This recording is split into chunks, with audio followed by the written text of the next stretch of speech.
Have you ever heard a story so immense, so world-altering that it feels more like a myth than history? A tale of a boat that held the future of all life on Earth?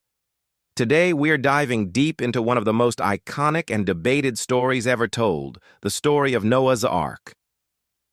Imagine a world long ago that had spiraled into chaos and corruption. According to the book of Genesis, humanity had strayed so far from its intended path that God, saddened by the state of his creation, decided a great reset was necessary.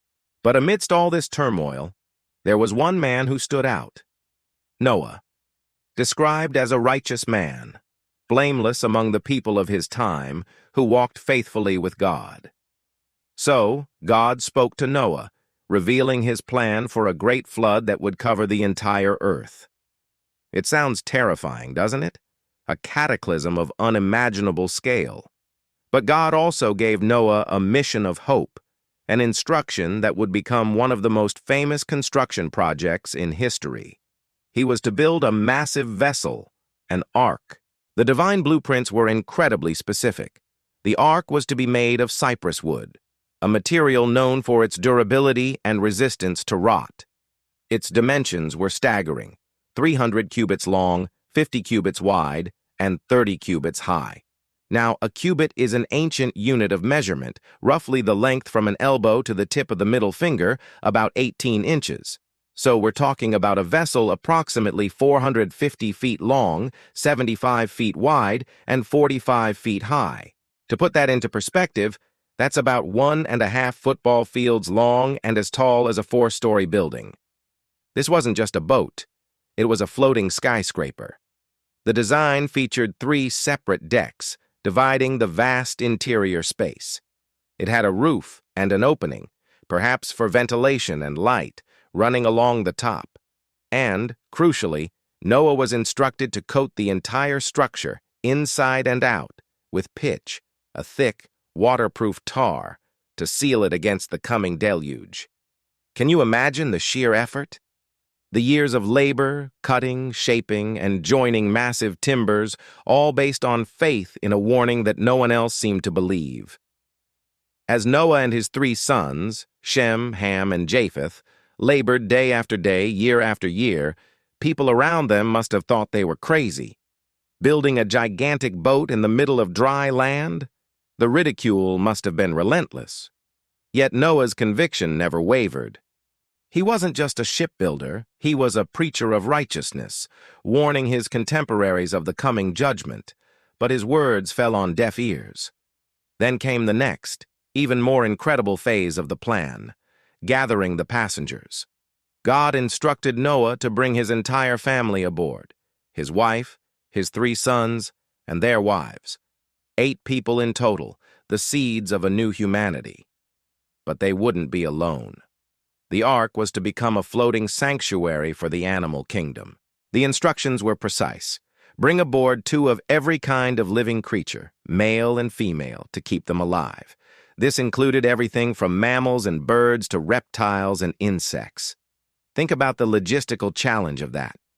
How do you gather animals from all corners of the world? Lions and lambs, eagles and earthworms, all living in proximity.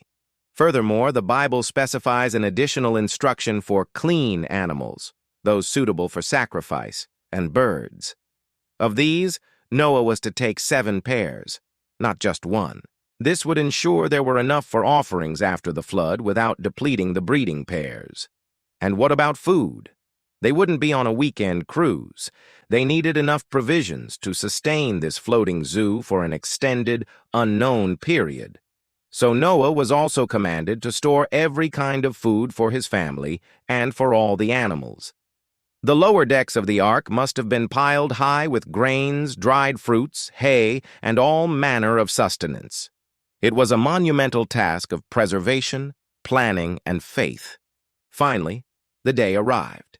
The animals, guided by a divine hand, began to arrive.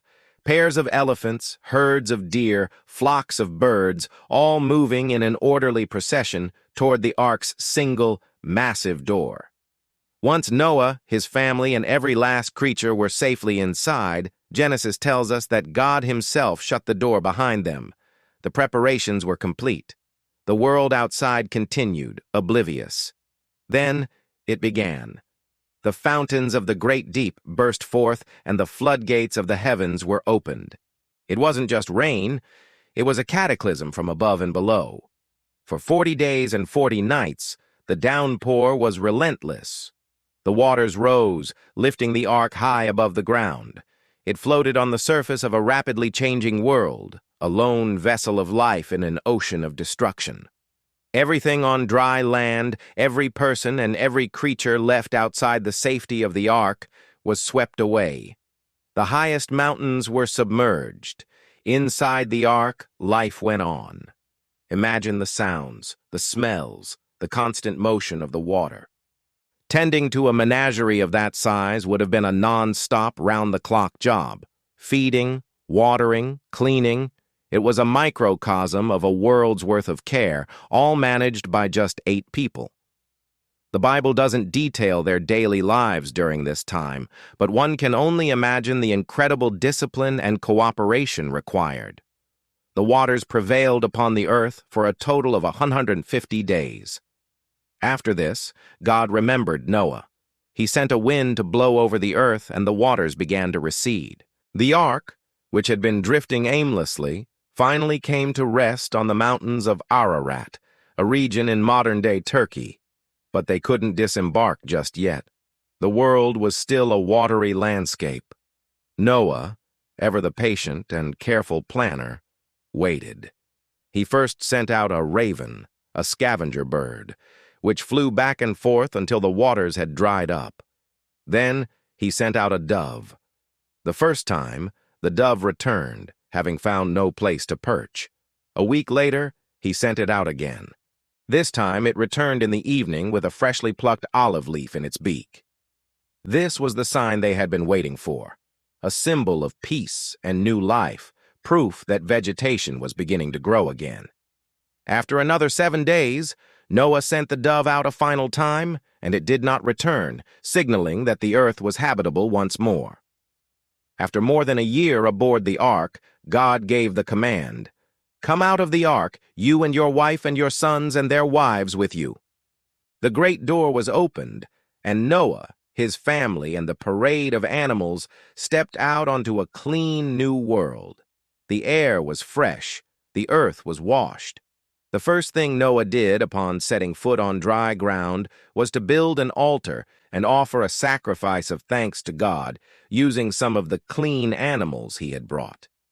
This act of worship was met with a divine promise.